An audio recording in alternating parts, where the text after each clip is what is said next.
నంద్యాల జిల్లా డోన్ పట్టణంలో 2016లో కాల్మన్ కేసులో అరెస్ట్ అయిన బండల ఈశ్వరయ్య ఇప్పటికి కూడా 4 బినామీలు పెట్టుకొని చెరుకు రసం జైనాబి, వీరన్న, కురగాడ రంగస్వామి ఇలా మీద బినామీలు పెట్టుకొని ₹1 కోటి పైన ఖాళీ బాండ్లు, ఖాళీ చెక్కులు, ఫోర్జరీ సంతకాలు తయారు చేసుకొని డోన్ పట్టణాన్ని అందరిపైన 30 మంది బినామీల పైన వేసుకొని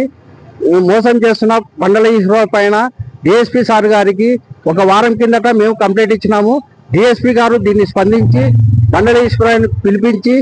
ఇతని పైన విచారణ చేసి ఇతని పైన యాక్షన్ తీసుకోమని చెప్పినారు. దీనిపైన బాధితుల పైన విచారణ చేసి ఇతని పైన వెంటనే అరెస్ట్ చేయమని కేవీపీఎస్ డోన్ పట్టణ కార్యదర్శి రాజ్ కుమార్ గారు దీనిపైన వెంటనే చర్య తీసుకోమని, చట్టపరమైన చర్యలు తీసుకుని ఇతని పైన అరెస్ట్ చేయమని మేము కోరుతున్నాము.